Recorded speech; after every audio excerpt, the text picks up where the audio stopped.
Assalomu alaykum aziz qarindoshlar.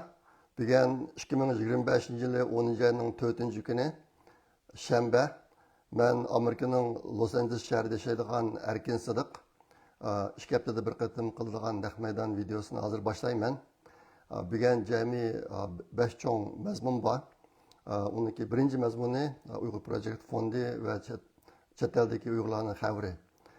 Bu haftadagi bu qatimki eng cho'ng xabar bizningki peshqadam inqilobchimiz, milliy qahramonimiz, mening uzun muddatlik sabtishim Farhod Yo'rinqashiniki vafot bo'lishi bo'ldi. 9-oyniki 24-kuni vafot bo'lib ketdi. Kasal sababidan. Oran 61 yosh. Men salomat Farhodniki salomatligini ancha yashamasligini bilardim. Lekin bundaq tiz ketib qolganligini faqat o'ylamagan. 23-sila WhatsApp toplarida Farhodniki salomatligining biroz yaxshi emasligini anladim. Anlab 24-sila deganda qopiblamkin telefon qildim. Telefon qilsam qat'iy elinmadi. Elinmaganda telefonga men gap qoldirib qo'ygandim. Signalda gap qoldirib qo'ygandim. Keyin marhumniki vafot bo'lganligini anladim. Bu Uyg'urlarniki chet eldagi siyosiy davosi uchun bir cho'ng yo'qotish bo'ldi. Farhod inimiz salomatlik jihatdagi nacharlikning dardini uzun tortdi, lekin shuniga qaramay izchil turda meniki o'zimning mo'ljaricha kuniga 15 soatdan ko'proq vaqtini millatning ishlariga sarf qilib yashagan. Farhod qat'iy uy baxmadi, yangi mashina setib baxmadi, bir rasmiy bir shirkatlarga kirib rasmiy bir xizmatni ishlab baxmadi. Sabab millatning ishini qilaman deb. Lekin bolalarini intayin yaxshi tarbiyalab safga qo'shdi. Andaki o'zi millat uchun nurg'un isl ishlarni qilib iz qoldirdi. Ishqilib Farhod millat uchun naydi kam tepildigan isil odamlarimizniki biri. Men uzun muddat hamkorlash ish qilgan bo'libmi Dunyo Uyg'ur qurultayiniki televizor ishlarida hali uzun bir muddat ishlagan, garchi bir yerda yashamagan bo'lsam-mu, uning ahvollarini xabar topib turgandim. Marhumniki xayr jannatda bo'lsin. Endi Farhod bizga millatparvarlik, millat uchun qurbon berishniki qanday bo'lganini ko'rsatdi. Millatga shu jihatdan yaxshi bir ulgu bo'ldi. Farhod haqida Uyg'ur axborot markazi, Uyg'ur Project Fondining ostidagi Uyg'ur axborot markazi bir qisqa video ishlab uni taqatdik. Ondan keyin men 2018-yili Myunxenga bir shudan borgan vaqtida Farhod bilan bir nima bu bir necha yil oldida tushgan rasmda Washington yaqinida Pragada bo'lib tushgan rasmda 2022-yilda deyman. Men Myunxenga bir ishga berib, shu chaqda Farhod bilan bir suhbat o'tkazgan, naq maydon suhbati. Duq TV'niki ishxonasida. Bu bir ikkimizniki bil qilgan ishlarniki bir yaxshi xotir so'p qoldi. Men necha kun oldida buni nimaga chiqarib qo'ydim, YouTube'ga chiqarib qo'ydim bu videoni. Burun chiqarmagandim, o'zim uni tepib anglab boqsanglar bo'ladi. Bu suhbatda millatni boshiga kelgan kun, hozirgi vaziyat haqida paranlashgan ishimiz. Buni ko'rib baxmaganlar anglab boqsanglar bo'ladi. Meniki YouTube kanalimda bor. Endi bugungi yana bir xabar. Hozir Amerikaniki poytaxti Washingtonda Uyg'ur Amerika birlashmasiniki saylim olib berilyotdi. Hozir ular naq maydondan taqtiryotdi. Videosini tep ko'rib baxsanglar bo'ladi.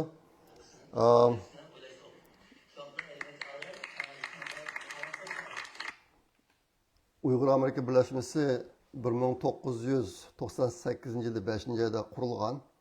U chaqda dag'duliq saylam olib berib qolgan to'q bu ishni puxta tayyorlik qilib meniki esimde qilishcha 9 direktorlarni saylab chiqmoqchi edik. Uningga 17 mi yoki 27 mi chiqib natija qadamlar o'zini ko'rsatgan. Shunaqa qilib saylanib berib, men shunchalik bilet tashlashda 3-chi tanlanib bosh sekretar bo'lgan Uyg'ur Amerika jamiyatiga 1998-yili. Hozir shunaqda 2008-yili, 2018-yili 27 yil bo'pti. 27 yil bo'lib qoldi qurilg'ili. Hozir bugun yana qaytadan saylam bo'yotdi. Keyin meniki videom ko'p bo'lgandan keyin buniki saylangan videosini ko'p baksana bo'ladi. Men Uyg'ur Amerika jamiyatining saylamini olib berayotgan barliq qarindoshlarga utuq tilayman. Hamda muborak bo'lsin. Yana bir xabar 10-niki birinchi kuni Uyg'urlar uchun bir motam kuni. Xitoy Sharq Turkistonni rasmiy yuzida besib olgan bir kun endi. Shu kunda dunyodagi nurg'un joylardagi Uyg'urlar o'zi yashayotgan joydagi cho'ng shaharlarda Xitoyga norozilik bildirib namoyish etdi. Los Angelesda bu shunday namoyish bo'ldi. Bu namoyishga men bordim, Uyg'urlardan azroq keldi. Ishqilib bu ishlardan nimalarniki Uyg'urlarniki Uyg'ur ro'yiniki o'lmaganligini ko'rib olaymiz. Uyg'ur ro'yi o'lmadi. Dunyodagi hamma joylarda Uyg'urlar yana o'zining qo'lidan kelishkichilik tirishchilik ko'rsatyapti. Lekin ro'yi o'lib ketgan Uyg'urlar oz emas. Dunyodagi ba'zi joylarda undaq Uyg'urlar mutlaq ko'p son egallaydi. Bumi Uyg'urlar uchun bir fojia. Bo'libmi yaqinqi yillarda mustaqillikka erishgan bir qism kichik davlatlar aşağıda seçtiğin çağda Uygurlardaki milli sapa yenilam töven. Aşağı bu aşka bizdeki örlük çıkışımızga paydasız yani ahvallar mı az kürülmeye vatıdı. Bundak ahvallar şundak 10. ayının birinci gündeki namaz koşaş mühim peytlerde yine namayan bu vatıdı.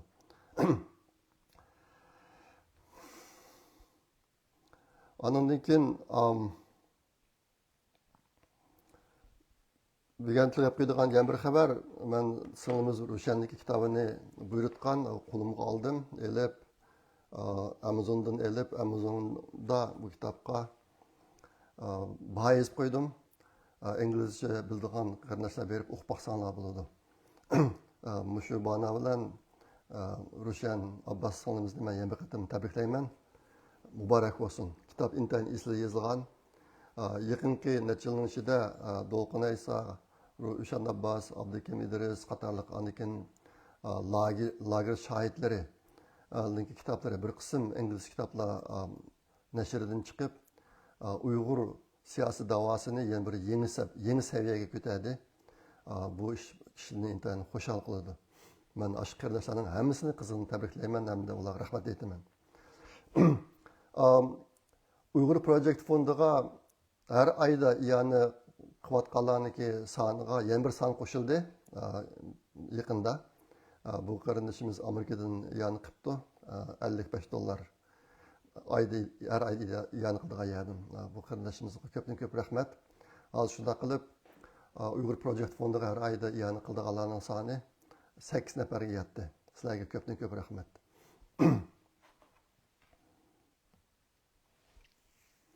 Endi ikkinchi mazmun vatan haqida. Sizlarga men davomli vatan haqidagi videolarni ko'rsatib kelgan. Ko'pincha videolarni kimdan olatdim? Zumrat Davud singlimizninki Facebook hisobidan oldim. Tuni tekshirsam yaqinqi 2 hafta ichida hech qanday yangi video chiqmabdi. Bu singlimiz izchil turda Xitoyniki propagandachiga uchrab kelyotdi. Facebook hisobi taqilib qilib yoki u naqblar chataq chiqib degandek tunogin surishti qilishga ulgurmay qoldim. Hozir yana shu Xitoyniki sababidan mushtaq bo'lib qoldimi yoki yaqindagi bizim vatandagi siyosiy vaziyat tufaylidan biz burun erishayotgan videolarga erishish mumkin bo'lmay qoldimi, buni uqolmay qoldim. Ishqilib yaqinda vatandagi realliklarni ko'rsatadigan ishlar to'g'riliq videoni qat uchirtamadim. Shundaqdimi boshqa bir qism videolar uchirdi. Hozir ko'rsatib qo'yay. Hozir nima bo'lyapti desanglar, Xitoy hozir to'xtamay mana ovozini. To'xtamay Uyg'urlarniki yaxshi narsalarni tashviq qiladigan burunqi narsalarni ashtaq videolarni ko'plab chiqaryapti Xitoylar. Maqsad nima degan chaqda Uyg'urlar ustidan yurgizgan irqiy qirg'inchilikni yepish, dunyoni aldash. Mushu sababdan bo'lyapti. Ma Turpandagi o'zim quritilgan o'ylar ekan, men burun ishini ancha ko'rib boqqan, lekin osmondan tortilgan videosini ko'rib boqmagandim. Ma video ajoyib isil tortilgan video ekan. Endi ehtimol hozir bu yerda ishlayotgan 99 odam Xitoy, birisi Uyg'ur bo'lishi mumkin. Ama tashqat nuqtasidan bu videoda bir Uyg'urni ham chiqaribdi.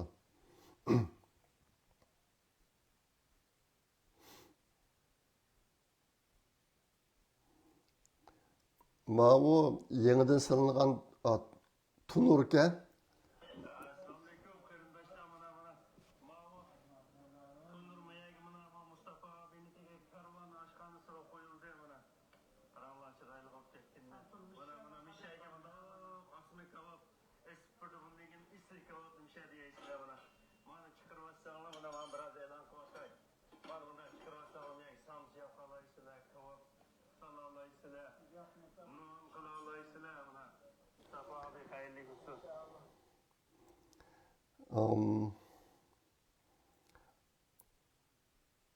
ma videoda Uyg'urlar sağan öy.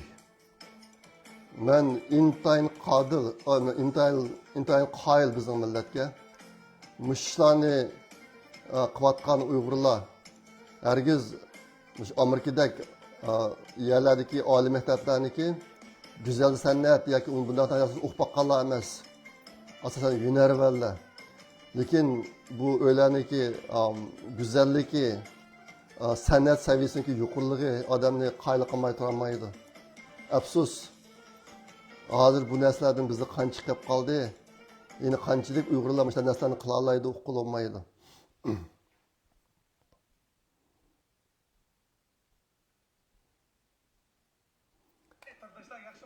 Ma bu o'tandagi bir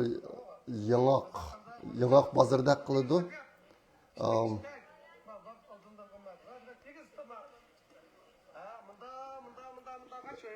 Hozir yemişler nayta o'xshab ketib o'tibdi.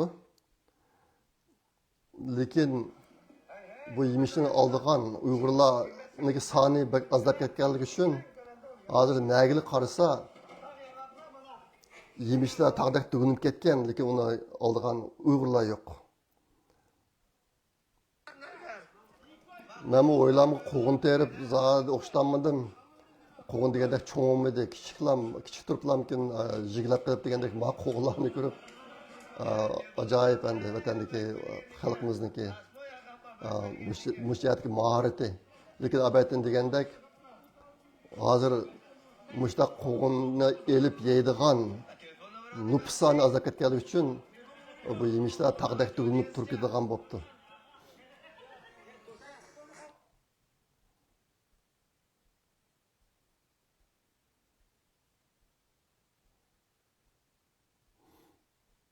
Ma bir köyde yine bir nesle otup kalmışsın dep karavatımı.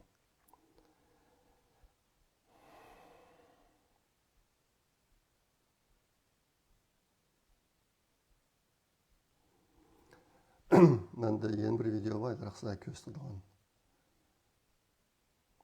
Şunu yuturup koymayı dep.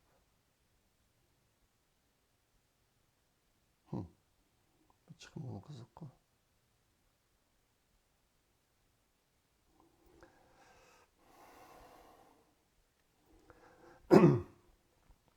Ondan keyin yana bir video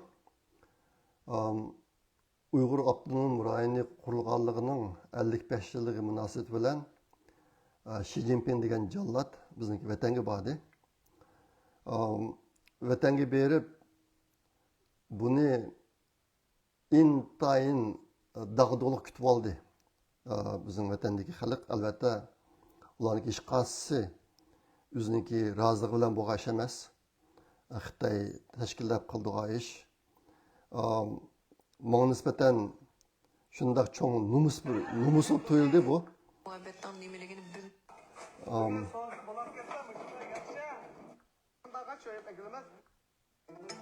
Ma tuturma bir narsani topolay.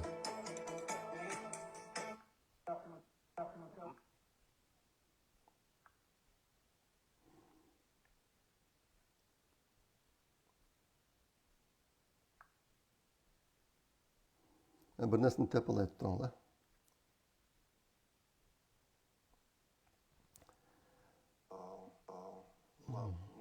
Ne boşluk getdi bu.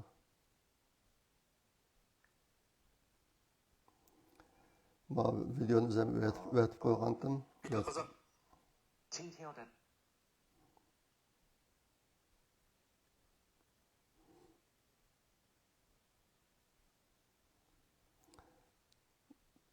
Bizniki millatdan necha million odamni qirib etib, vatanni vayron qilib etib, hozir hamda yana shu bizning vatandagi xalqimizni bu Xi Jinping degan jallodni shunchalik dag'dug'liq kutib olishga majburlagan.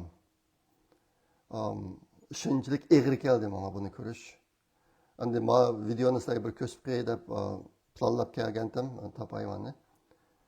Bu bizniki millatning beshiga kelgan milliy xo'rliqning eng yuqori pallaga chiqishi. Bizim millat unutib qolmaslik kerak buni.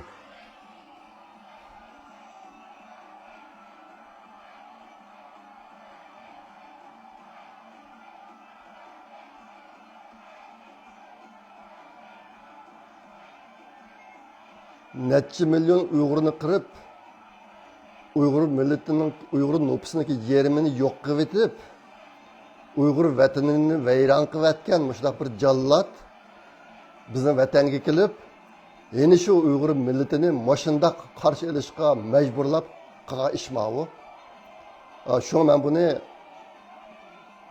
milliy xo'rliqning eng yuqori pallasiga chiqishi deb atadim.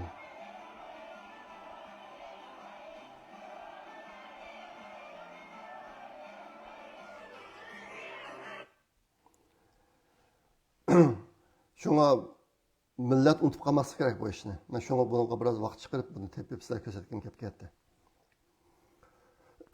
Endi 3-mazmun Xitoy haqida. Sizlarga men izchil deb kelgandim. Xitoyniki 4-Xitoy Kompartiya 20-qurultayi 4-umumyig'ini mana shu 10-da ochildi deb. Yaqinda 12 vaqti bekitildi. 10-niki 20-kundan 23-kungacha Beijingda ochiladigan bo'ldi. Hozir shuning tayyorligi bo'lishi mumkin. Yaqinda Xitoyniki ba'zi joylarda nihoyatda cho'ng ko'lamli harbiylarni yo'tkash ishlari bo'lyotdi. Shuning videolari to'liq chiqdi. Endi ba'zilarining deyishicha, buni ikki xil ehtimollik bor. Birisi Tayvanga hujum qilishning tayyorligi deyotganlarmi bor, yana birisi mushku timki yig'inning tayyorligi. Xi Jinping hozir intayin qo'rqadigan bir holatda, nima, qasab qiyamdagi deb qo'rqadigan bir holatda turibdi. Shunga o'zini qo'dash uchun yurtayotgan askarlar deb deganlarmi boshqa boshqalar ko'rildi. Hozir yaqinda Xi Jinping degan jallodni ko'ylash yana boshqadan yangi yuqori pallaga chiqdi. Masalan, yaqinda nutq so'zlagan Xitoyniki ba'zi cho'ng rahbarlari Saychiga o'xshash bunday gaplarni dedi. Xi Jinping Xitoy iqtisodini taraqqiy qildirish va Xitoyniki siyosiy muqimligini saqlashda mo'jiza yaratdi deydi. Buni hammamiz bilamiz. Xitoyniki iqtisodiy hozirmi tez suratda tuvallab menyapti. Hozir muqimlikni saqlashga kelsak, Xitoy hozir muqimlikni saqlashga davlat mudofaasiga ajratgan xarajatlarni ko'proq pul xarjlayapti. Bu jihatdagi ishlar bag'asini nacharlashyapti. Xitoyniki muqimlikni saqlashi qimmat to'xtayapti, qiyin to'xtayapti. Ashta turibmi, yana Xi Jinpingni bu jihatda mo'jiza yaratdi deb bir so'zladi. Ondan yaqinda chiqqan Xitoy davlat tashviqot apparatlaridagi bosh maqolalarda bir cho'ng o'zgarish bo'ldi. U nima degan chaqda burun markaziy Jongyanniki birlikda yetakchilik qilishi deb oldi yaqinda burun. Hozir endi Dang Junyanning yadroliqida deydigan bo'ldi. Xi Jinpingniki demidi, lekin Dang Junyanniki yadroliqida. Bu yerda Markaziy komitetniki yadroliqida degan chog'da asosan Xi Jinpingni ko'rsatdi. Yana Xi Jinpingniki yadroliqini ta'kidlash ishi qaytadan bosh ko'tardi yaqinda. Bosh ahvolga qarata hozir analizlar Xi Jinpingniki huquqi yaqinda kuchaydi bu huquqqa qaragan chog'da degan yakunlarni chiqaryapti. Xi Jinpingni ish xatarlik deyotganlar oz emas. Lekin biroz logikalik tafakkur qilganda Xi Jinpingniki o'rni texnik kuchayotganlik ehtimolligi kuchliroq hozir. Men burundan deb keldim, shu bu qitimki 4-umumiy yig'inda yana bir qism ishlar aniq bo'ldi bu jihatda. Yaqinda yuz bergan yana bir ish Xitoy 10-oyning 1-kundan boshlab chet elliklarga K viza degan bir vizani berish ishini yo'lga qo'ydi. Bu qandaq bir viza desanglar, bu Amerikadagi H1B vizasiga o'xshash xizmat vizasi. Hozir Xitoy chet elda shu tabiiy fan o'qigan yosh kishilar agar Xitoyga kelib ishlayman desa hamda Xitoydan bir shirkat taklif qilsa, nihoyatda tuvan o'lcham bilan bularga K viza degan bir vizani beramiz. Vizaniki vaqti 5 yillik 18 oygacha Xitoydan chiqatmay tursa bo'ladi. Ya'ni har 1,5 yilda bir qatim chiqib kirish kerak, lekin vizaniki vaqti 5 yillik deb mushtaq bir narsani yo'l qo'ydi. Bu nihoyatda cho'ng ma'nosi bor bir ish. Nimishqa desanglar, Xitoyda ishlaydigan odam kamchil emas. Amaliyotda yaqinda Xitoydan chiqqan statistiklarga qaraganda, hozir oliy maktabni yangidan bitirgan o'quvchilarniki 50%ga yaqin qismi xizmat topolmaydi hozir. Xitoydagi ishsizlik intayin og'ir, shu darajada og'ir. Endi mushundaq turib, endi nima uchun chet elliklarga K viza beradigan ish yo'l qo'yilib qoldi desanglar, bu Xi Jinpingniki dunyoga hukmronlik qilish tushuniki sababidan bo'layotgan ish. Bu Xitoy chet elliklarga mesela K viza berib kelib ishlanlar desa, hargiz Amerikalik, Kanadalik, Yaponlik yoki Yevropaliklar berib ishlamaydi bu yerga. Keldiganlarniki ko'pinchisi Hindiston, Pokiston, Afrikadagi kishilar bo'ladi. Ana Xi Jinping shu orqali Xitoyniki dunyodagi ta'sirini kuchaytirib, Amerikaga taqobil turib, keyin dunyoga xo'ja bo'lish. Mushu sahani ko'z tutib qotgan ish. Xi Jinpingniki dunyoga xo'jayin bo'lish tushi intayin kuchli. Mushqatim Xi Jinping vatanga borgan vaqtida shu yerdagi harbiy qo'mondonlar bilan kurashdi. Shu qo'mondonlar bilan kurashgan videoni ko'rgan bo'lsanglar, bu qo'mondonlarning hammasi o'xshash shaklda chaqchaqladi. Mana Kim Jong Un Shimoliy Koreyaning boshlig'i mushtaq bir yerga borsa, haqlar hammasi o'xshash ritmda birlikka keltirilgan holda chaqchaqladi. Intayin tez. Vaqtim Xi Jinping uchun urlashtirilgan bu kurashish, chavoqchilish Shimoliy Koreyaniki o'xshash. Demak, bu yerda Xi Jinping to'xtamay o'ziniki podshohlik tushini ko'ryapti hozir. Ma ishlarmi shunga munosabatlik. Menga yaqinda menga keldi bu haqiqat, menga taklif keldi Xitoyning bir shirkatidan. Bizning bunda ishlar bir o'rin bor. Agar kelib ishlayman desang, taklif mandirib javob bersang deb. Men javob bermadim kelgan xatni. Amerika'nın münasebet organlarına öğretip koydum bunu. Müştak işler bu atıdı o da. Şuna Xitaylar bu cihette hazır intan katıp tırışıvatıdı. Tünögün oturup çıkan yan bir iş, bu burundan tartıp azırak gapları bulunup diken, Amerika-Xitay oturusundaki soda kelişim söhbetleri Xitay hazır Amerikaga 1 trilyon dollar meblag selish ishini o'tirg'i chiqadi. Buningmi intayin ma'nosi cho'nqur ish. Bu nima deganda bu Xitoy mush orqali ikki narsani qo'lga keltirmoqchi. Birisi Amerikaning Xitoyga qo'ygan texnologiya jihatdagi cheklamasini bekor qildirish. O'qisdan Xinjiang degan yer o'tkazgich zapchaslar. Bularni Amerika qattiq chekladi Xitoyga berishni. Müştiyatdaki çeklimlerini biraz boştuş birinci maksat. İkincisi Amerika'nı biz Tayvan'daki müstakilliğini kollamayımız digizüş. Yakında Xitay bu cihette katık tilişvatıdı. Lakin Amerika'nın digizlenmeydi. Amerika'nın bu cihetteki meydanı intan kattık bu cihette boşamaydı. Andi mühim bir narsa hazır çok yakındaki şu üzü bu kadın kayıt saylanğandan keyin tutkan Çetel qaratqan iqtisadi siyosat müşjiyatlerde Amerikaga intayin cho'ng foyda kelyapti deb maqtanyapti. Bu rost.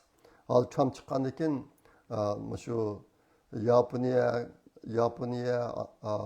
Yevropa, Arabiston shu bir qism davlatlardan hozir Amerikaga salmoqchi bo'lgan mablag' 1,5 trilyon dollardan oshib ketdi meniki bilishimcha. İşte eşip gitti. Şuna hazır Trump intayin maqtanyapti. O özü bir savdogar bo'lgan ekan, pulga intayin diqqat qiladi. Bek sezgir pulga nisbatan. Hazır Xitoy Trumpniki mijozini bilgandan keyin biz uni pullar nimishlayli deb hozir 1 trilyon dollar pulni Amerika mablag' silib shu orqali ABTman degan ikki narsani qo'lga kiritmoqchi bo'lyapti. Endi bu ish qanday taraqqiy qildi bundan keyin bu to'g'riliq hozir bir narsa deyish qiyin. Buni keyin kuzatsak bo'ladi. Meningcha Xitoyning tutayotgan bu yo'li o'ziniki bir yo'l bir belbog' siyosatda yo'l qo'yib kelayotgan shuniki bir qism bo'lishi mumkin. Shu taraqqida muomala qilayotgan bo'lishi mumkin bu ishga.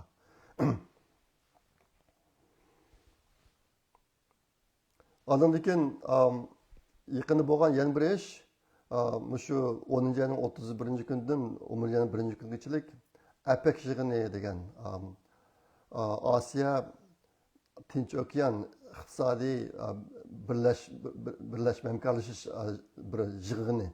Ashta bir yig'in ochilmoqchi. Bu bu yig'inga Xi Jinping berib shu yig'inni oxirlashtirib, uning 5 yil oxiridami nima Janubiy Koreyaga rasmiy bir ziyoratda bo'lish mash'ashdan planlagan. Majig'niki ochilgan o'rni Janubiy Koreyaniki Gyeongju degan bir yerda ekan. Gyeongju degan bir yerda shu nimaga Seulga yaqin bir yerda. Shu yerda ochildi ekan. Shunga ashtaq bo'lganda bo'lib Xi Jinping mush uchun Seuldagi bir cho'ng mehmonxonani butunlay ijaraga evilib, uni qaytadan jonshi qildirmoqchi bo'lgan. Men o'tganda mislarga dedim, bu Xi Jinping degan jallod chet ellarga bo'libmi shu ojizroq davlatlarga borsa, masalan, bu qatim Janubiy Koreya ekan, burun Afrikaga borganda mashtaq bo'ldi. Ashtaq yerlarga borsa, bir mehmonxonani to'liq butunlay evilib, uning ichini butunlay jonshi qilib, uning ichini butunlay Xitoydan kelgan buyumlar bilan pardazlab anındaki shu yerda turdi. Ma mehmonxonani shunday qilmoqchi bo'lib optikan. Buningga 450 odam tura oladigan mehmonxona ekan, shunday qilmoqchi bo'lgan.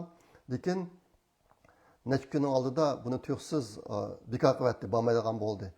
Endi buniki bir sababi hozir Koreyada Xitoyga qarshi kayfiyat intayin ustun namoyishlar to'xtamayotdi. Lekin hozir Koreyada o'qning ustiga chiqqan Koreyaning boshlig'i intayin Xitoyparast. Ashta bo'g'ashqa bu Xitoyga qarshi namoyish chiqqanlarni tutish buyruqlarini chiqaryapti masalan. hozir shunaq ig'ir ziddiyat bor Koreyaning o'zida. Ashta boshqa mushi sabab bo'lgan bo'lishi mumkin degan ko'z qarashmi bor. Ondan keyin Xi Jinpingniki vatan ishidagi ishlari tas xotirjam emas. Shunga ashlarni ansirab mashina voz kechishgan bo'lishi mumkin degan ko'z qarashlarmi bor. Ani kishining deyishicha Xi Jinping ehtimol bu APEC yig'iniga berib bir qatim kunlik qilib ketishi mumkin degan gaplar bor. Ondan keyin bu yig'inga Trumpmi bir kunlik bordigan o'xshaydi, bo'lsa bu ikkisi shu yerda ko'rishib qilishi mumkin degan undaq gaplarmi bor. Bu Janubiy Koreyaning boshlig'i Lee Jae-myung degan Gui intayin Xitoyparast. Oldingi Xitoyga o'ch oldingi liderni tushirayotgan shu. Shunga Janubiy Koreyada jiq ishlar bo'lyapti hozir. Endi bugun degan 4-xabar Amerika haqida. Endi oldinlar yaqinda Amerikaniki hükümeti taqaldi. 10-ayınki 1 gündən başlap taqaldi. Asaslığı Amerika Kongressdeki Cumhuriyetçiler bilen demokratçılar iqtisadi siyaset meselelerinde birlik kilenmey. Aslında 60% adam qo'llasa bu Trump'niki siyasi yo'lga qo'yildi ekandik, lekin 60%ga bormay, bularning soni 55% bo'lib qolib, shuning bilan Amerika hukumatininki taqilishi kelib chiqdi hozir. Bu ish boshlanib bo'ldi. Lekin ko'ngildek bu ishniki bu ish Amerikada bir cho'ng davolig'ish bu narsa qo'zg'amaydi qat'iy. Amaliyotda paychak bozori hozir yaqinqi yillardagi eng yuqori rekord yaratgan. Bu rekord hozir davomli yuqori qarab mingyotidi. Shu Amerika hukumati taqalgandan keyinmi? U yerda hech qanday o'zgarish bo'lmadi. Amerikada hech qanday qalamqancha chiqadigan ishlar bo'lmadi. Buniki ashta bo'lishidagi bir sabab bu qatim Trump bu bir ishni planlab kelgan. Agar shu Trump o'tirib chiqqan, Cumhuriyetçiler o'tirib chiqqan iqtisodiy siyosat agar bu qatim tasdiqdan o'tmay hukumat taqilib ketib qolsa, Amerikadagi federal hukumat tarmog'idan 300 mingdak odamni qisqartaman deb o'sha deb kelgan. Hozir endi mushish yuz berishi mumkin. Bu boshlandimi bilmayman. Yuz berishi mumkin. Amerikaniki federal hukumatida ishlaydiganlarning soni 2.930.000 ekan. 2.930.000 odam federal hokimiyatda ishlaydi ekan. Bu federal hukumati bek cho'ng bo'lib ketgan. Masalan, intayin cho'ng. Ayta boshqa Cumhuriyetçiler izchil turda federal hukumatga odamlarni qisqartimiz deb kelyotdi, lekin amalga oshirolmay kelayotgan. Endi maqatimki hukumatning taqilishi buning bir uchun bir fursat bo'ldi ekan. Shuning bilan 300 mingdak odamni qisqartish mumkin deydi. Endi nima uchun bu ish Cumhuriyetçiler uchun foydali, demokratlar uchun ziyonli desanglar, Amerika Federatsiya hukumatida ishlaydigan odamlarning mutlaq ko'p qismi demokratchilar. İşte bu boshqa shu sababdan yuqoridagi ishlar kelib chiqyapti. Har holda hukumatniki taqilishi bilan Amerikaniki ichida hech qanday bir qalamqanchilik qo'zg'algan bu degan narsa yuz bermadi. Ishlar normal ketyapti.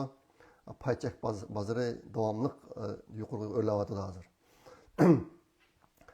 Yaqinda bo'lgan yana bir ish 9-ayniki 30-kuni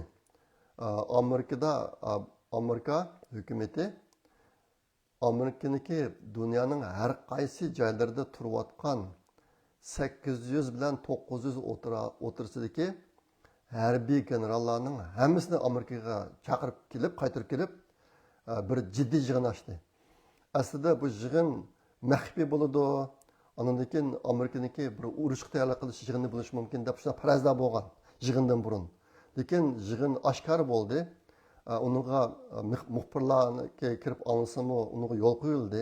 Ondan keyin naq maydondan butun dunyoga tarqatildi. Bu yig'inda Amerikaniki davlat mudofaa sekretari Pete Hegseth degan kishi so'z qildi. Intayin deymiz burungi kishilarniki nutqlari qattiq o'xshamaydigan darajada bo'ldi bu nutq. Agar inglizini bilsanglar anglab baqsanglar bo'ladi.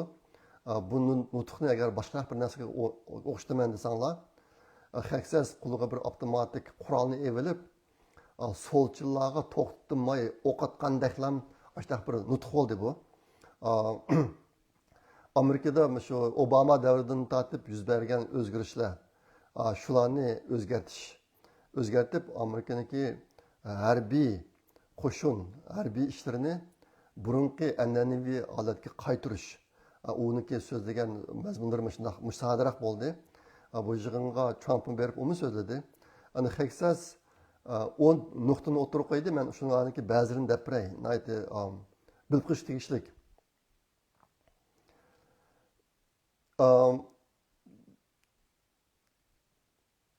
Nimaga harbiy askarlarga nayt yuqori darajalik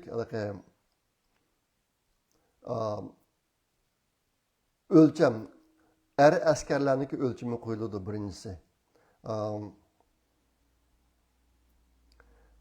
Endi bu yerda nima uchun bunday deydi degan chog'da shu Obama davridan keyin harbiylarning ichidami DEI degani rangdor bo'lish, barobar bo'lish, anikin o'z ichiga elish degan ashtaq siyosatning tufaylidan bir qism o'rinlarga ayollarni zo'rmizor akirib qo'ydigan. Andan keyin nima jinsiy jihatdan nima deymiz? Buni bir ism bor, gay erlarni gay deydi, erlar jinsiy munosabat qiladigan odamlarni gay deydi, ayollar bo'lsa lesbiyan deydi. Ashtaq bo'lish, ashtaq odamlarni akirib, andan keyin harbiychida erlar agar ayollarga o'zgaraman desa, Amerikaniki hukumatidan pul chiqarib, buniki butun doktorlik ishlarini qilib berishandi.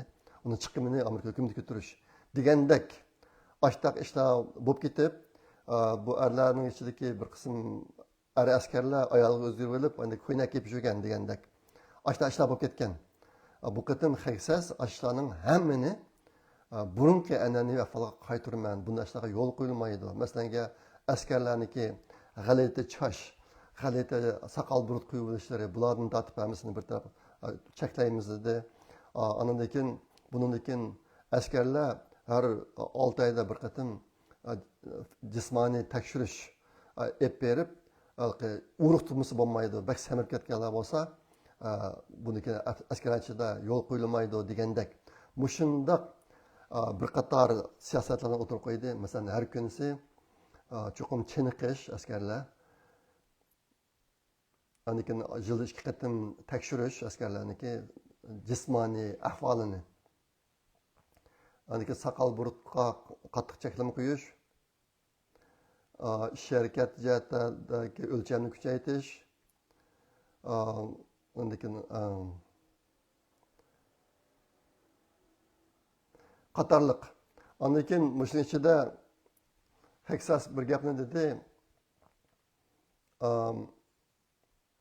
Ehtimal bu mening gapimni anglagandan keyin bir qism generallar rahatsiz his qilishinglar mumkin dedi. Hozirgi Amerikaniki generallarining ichida nayt samirib ketgan odamlar bor ekan, oz emas endi. Burunda o'lcham bo'lmagan ekan. Shular qartib dedi. Endi agar bu gapni anglagandan keyin nayt bir qismlar nayt rahatsizlanishinglar mumkin. Mening sizlarga taklifim nayt chiroylicha hurmatinglar bilan chekininglar, istiqbo berib chiqinglar deb o gaplarni dedi.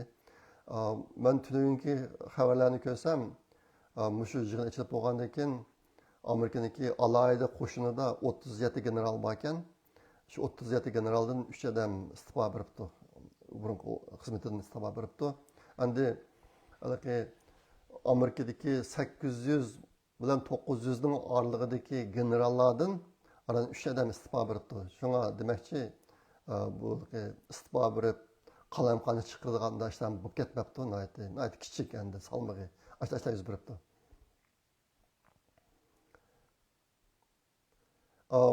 Ondan keyin Texasniki yamir degan narsasi biz teshikni suyimiz.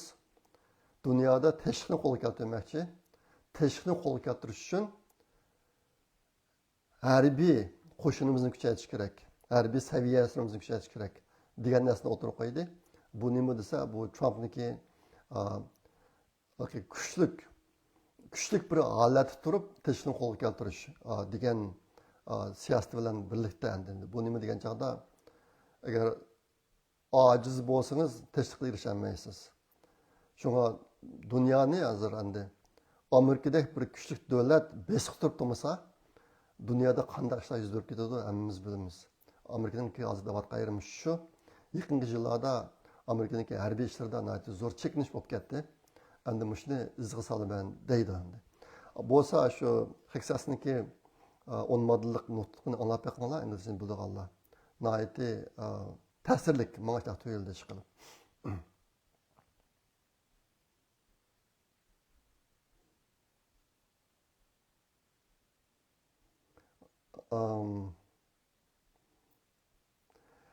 Bugun so'zlaydigan 5-chi mazmun dunyo xabari. Buning ichida birisi Ukraina. Ukrainaning ichida bir 2 kun oldida Yevropa Birligininki tashqi ishlar ministri bir muxbirlar bilan ko'rishish yig'inida gap qilib mundaq dedi. Hozir Rossiyaniki Yevropada saqlayotgan 200 milliard bilan 300 milliard dollar atrofida pul bor ekan Rossiyaniki. Buni Yevropa Birligi to'ntib qo'ygan pul ekan. Endi ma'u kishi deydi, biz shu pulni ishlatib Ukrainaga yordam qilishimiz mumkin deydi. Demakchi, Rossiyaning puli bilan Rossiya bilan urushmoqchi endi. Ashtaraq bir ish o'tirib chiqdi. 200 milliard bilan 300 milliard atrofida pul bor ekan Rossiyaniki. Andan keyin yaqinqi yana bir taraqqiyot, Trump hukumati Ukrainaga qildigan yordam jihatlarda bir qism yangi ishlarni qilmoqchi. Masalan, Ukrainaga Rossiyaning ichigacha atalaydigan qurollar, bombalarni bermoqchi. Uzun orliq mang'alaydigan bombalarni, andan keyin Ukrainani harbiy axborotlar bilan ta'minlab, Ukrainaniki urushda Rossiyaning ustidan g'alib kelish iqtidorini zo'r darajada oshirmoqchi. Endi mushunlardan tam o'tirib chiqqan gap bir bo'lsa, Ukraina endi Amerika bergan qurollar, Amerika qurollarni bekorga bermaydi. Amerika qurolni chiqarmoqchi, uning pulini Yevropa Birligi chiqirdi, NATOlar. Birligi chiqarib ashta qilib bu qurol yetkazmoqchi. Shu orqali Ukraina Moskvaga hujum qilish mumkin degan gap bor. Hozir endi yaqinda Putin Trump bilan intanjiq o'yin o'ynab ketdi. Hammamiz bilamiz buni. O'zi bizga o'ynatib degandek, ashtaq bir masxara qilgandek ashtaq qilib ketdi. Hozir endi Trump Putin bilan bir ishda birlikka kelib bu urushni to'xtatishga ko'zi yetmagan ekan, endi Ukrainani kuchlantirib, Moskvaga hujum qilishga yo'l qo'yib, masalan, Rossiyaning ichiga shu orqali Rossiyani taslim qilish. Shunday bir siyosatni o'tirg'i qo'yayotgandek qiladi hozir. Endi Trumpniki deganda mush orqali Ukraina Rossiyaga tatirib qo'ygan barliq yerlarni qaytarib oladi degan gapni dedi yaqinda. Endi barliq yerlar degan chog'da Ruslan 2014-yilda tatirib qo'ygan Qrim bor buning ichida. Endi keyin yaqinda tatirib qo'ygan Donbass rayonidagi 4 o'lka bor, 4 rayon. Mushaning hammasini Ukraina qaytarib oladi degan gapni o'tirib chiqadi. Mushtaqda Ukraina Rossiya urushida bir cho'ng burilish bo'ldi degan gap endi. Ondan keyin yaqinqi yana bir cho'ng o'zgarish Isroilyaniki Gazaga hujum qilish ishida cho'ng burilish bo'ldi. Bir haftaning oldida Trump bir 20 moddalik tinchlik kelishimini o'tirib qo'ygan. Isroiliya bilan Gazaniki urushni to'xtatishi haqida o'tirib qo'ygan. Buning ichida urushni darhol to'xtatib, butun harbiy ishlarni butunlay to'xtatish, undan keyin Hamas tutib olgan isroiliyalik 20 nachidak odam bor ekan, ashlarning hammani qaytarib berish, Avstraliyaga. Ondan keyin urush Jama gap ismi kelmayapti. Prisoner degan. Urushda qo'lga tushgan odamlarni almashtirish. Isroiliya Falastinlik odamlarni qaytarib berish, ondan keyin Hamas Isroiliyaning odamlarini qaytarib berish. Mushni qilish. Ondan keyin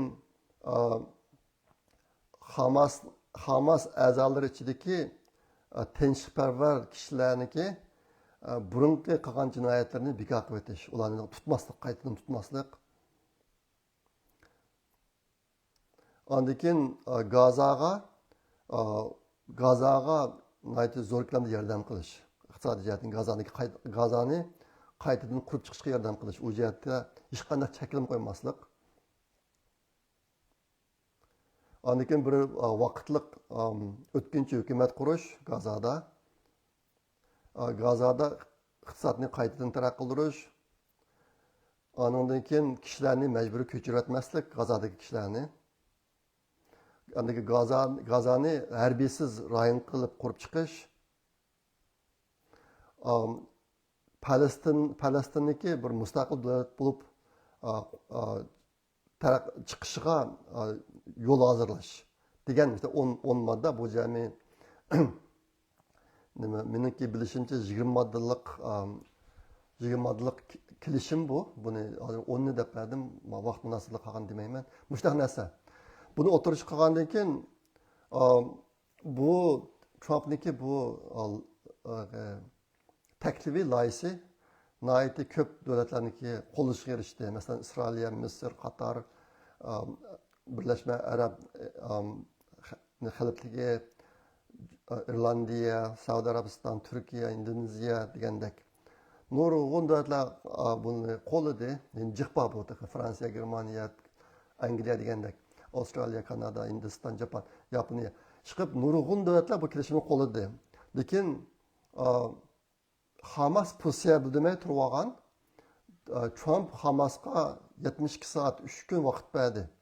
Sana 3 kun vaqt bor. Mana 3 kun vaqtning ichida bu kelishim, bu taklifni qabul qilsan, agar qabul qilmasang, Isroiliya seni taltuk yo'q qilib ketadi yashardan deb. Ashulaq degan bu Hamas necha kun jim turib tunugun Trumpniki bu loyihasini, taklifini butunlay qabul qilganligini jakaldi tunugun. Andan keyin Hamas Trumpga rahmat aytibdi, sana rahmat deb. Ashuna qilib bu Gazadagi masala, Falastin masalasida nihoyatda zo'r o'zgarish bo'ldi. Chiqib bu bir xo'sh xabar butun dunyo uchun. Bundan keyin ishlar qanday bo'ladi, bundan keyin ko'ramiz.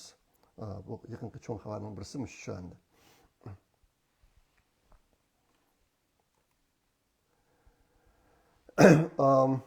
Shuna qilib men bugun so'zlaydigan mazmunlar tugidi. So'zimning oxirida yanılamkin deydiganim saptishimiz marhum Farhod Yurunqash millatparvarlikniki qanday bo'lganligini hammamizga ko'rsatib bir ulgu bo'lib ketdi. Bu ishlarni bundan keyin unutib qolmaylik. Millatning oldidagi vazifa intayin og'ir. Bizningki vatan va vatandagi xalqimizning ahvolida hech qanday yaxshilanish yo'q. Faqat chiqayotgan videolarda yaxshilanish bor. Nima uchun degan chog'da dunyoniki ko'zini bo'yab irqiy qirg'inchilikni yepish uchun Xitoy hozir maqsadlik holda vatanimiz va vatandagi xalqimizga oid bir qism yaxshi videolarni taqib hozir. Shunga bizga yetib kelayotgan videolar mana shunday. Lekin bu qandaqdir vatandagi ahvolniki yaxshilanganligidan darak bermaydi. Obdan o'ylab baqsaq, men hozir deb kelayotgan 5 yildan oshgan bir ahvol bor.